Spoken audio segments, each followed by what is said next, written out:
Nehemia pasal 4.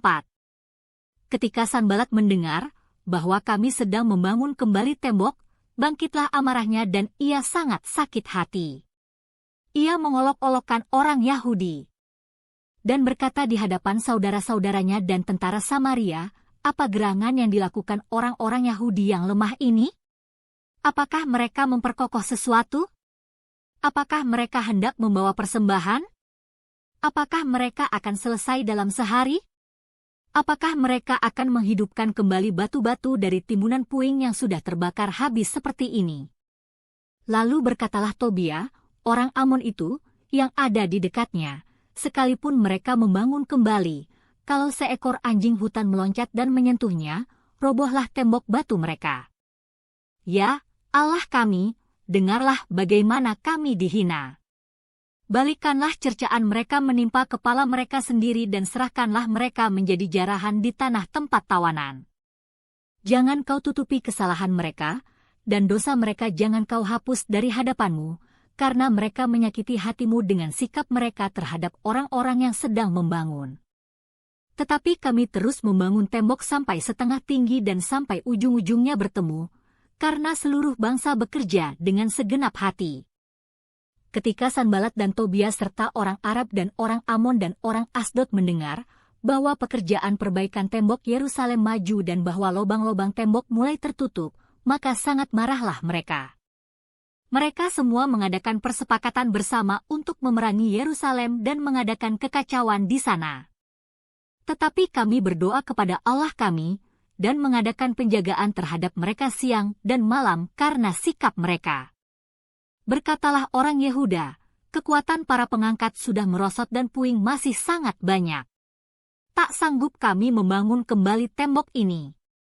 Tetapi lawan-lawan kami berpikir, mereka tidak akan tahu dan tidak akan melihat apa-apa, sampai kita ada di antara mereka, membunuh mereka dan menghentikan pekerjaan itu.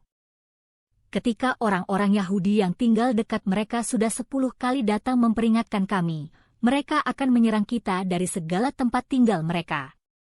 Maka aku tempatkan rakyat menurut kaum keluarganya dengan pedang, tombak dan panah di bagian-bagian yang paling rendah dari tempat itu, di belakang tembok, di tempat-tempat yang terbuka. Kuamati semuanya, lalu bangun berdiri dan berkata kepada para pemuka dan para penguasa dan kepada orang-orang yang lain, jangan kamu takut terhadap mereka. Ingatlah kepada Tuhan yang maha besar dan dahsyat dan berperanglah untuk saudara-saudaramu, untuk anak-anak lelaki dan anak-anak perempuanmu, untuk istrimu dan rumahmu. Ketika didengar musuh kami, bahwa rencana mereka sudah kami ketahui dan bahwa Allah telah menggagalkannya, maka dapatlah kami semua kembali ke tembok, masing-masing ke pekerjaannya. Sejak hari itu sebagian daripada anak buahku melakukan pekerjaan, dan sebagian yang lain memegang tombak, perisai dan panah dan mengenakan baju zirah, sedang para pemimpin berdiri di belakang segenap kaum Yehuda yang membangun di tembok. Orang-orang yang memikul dan mengangkut melakukan pekerjaannya dengan satu tangan dan dengan tangan yang lain mereka memegang senjata. Setiap orang yang membangun bekerja dengan berikatkan pedang pada pinggangnya, dan di sampingku berdiri peniup sangkakala. Berkatalah aku kepada para pemuka dan para penguasa dan kepada orang-orang yang lain, pekerjaan ini besar dan luas, dan kita terpencar pada tembok yang satu jauh daripada yang lain. Dan kalau kamu mendengar bunyi sangkakala di suatu tempat, berkumpullah ke sana mendapatkan kami. Allah kita akan berperang bagi kita. Demikianlah kami melakukan pekerjaan itu, sedang sebagian daripada orang-orang memegang tombak dari merekahnya fajar sampai terbitnya bintang-bintang. Pada waktu itu juga aku berikan perintah kepada rakyat, setiap orang dengan anak buahnya harus bermalam di Yerusalem, supaya mereka mengadakan penjagaan bagi kami pada malam hari, dan melakukan pekerjaannya pada siang hari.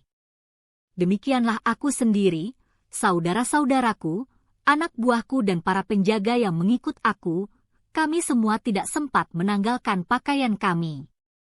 Setiap orang memegang senjata dengan tangan kanan.